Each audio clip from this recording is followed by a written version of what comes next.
सध्या राज्यभरामध्ये तापमान झपाट्याने वाढत असून उष्ण लहरींचा इशारा हवामान खात्याकडून दिला जात आहे। या पार्श्वभूमीवर जिल्हा परिषद नाशिकच्या पशुसंवर्धन विभागाच्या वतीनं सर्व पशुपालकांना आपल्या पशुधनांचा आरोग्याचं संरक्षण करण्यासाठी आवश्यक ती काळजी घेण्याचं आवाहन करण्यात आलं आहे।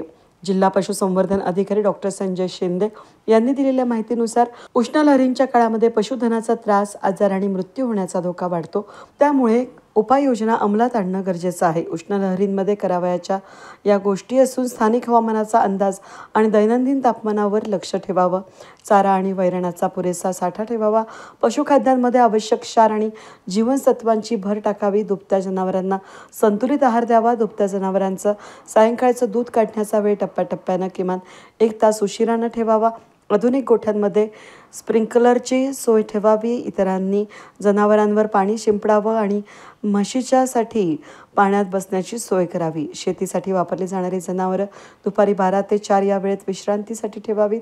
त्यांना सावलीत ठेवावं, स्वच्छ आणि थंड पिण्याच्या पाण्याची उपलब्धता सुनिश्चित करावी, पाण्याची भांडी स्वच्छ ठेवावीत, पाण्याची सोय गोठ्याजवळ आणि सावलीतच करावी, आवश्यक असल्यास शेड उभारावी। अश्ववर्गीय जनावरांवर पायाकडून शरीरावर थंड पाणी शिंपडावं, गाभण जनावरांना पुरेसा आहार द्यावा, डुकरांसाठी स्वच्छ निवारा, पाणी आणि पाण्यात बसण्याची सोय करावी। कुक्कुटपालनासाठी वातानुकूलित पक्षीगृह असल्यास उत्तम, नसल्यास गवताचे आच्छादन आणि पाणी शिंपडण्यासाठी स्वस्त व्यवस्था करावी। खेळती हवा राखावी, पाळीव जनावरे शक्यतो घरात ठेवावी, निवाऱ्यासाठी उष्णता प्रतिबंधित साहित्याचा वापर करावा।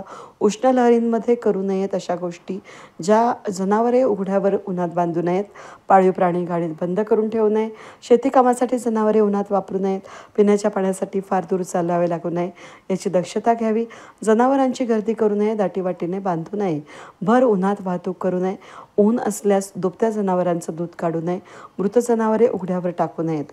पशुपालकांनी ही काळजी घेतल्यास उष्ण लहरींमुळे पशुधनाच्या आरोग्यावर होणारा परिणाम टाळता येईल आणि उत्पादनात सातत्य राखता येईल।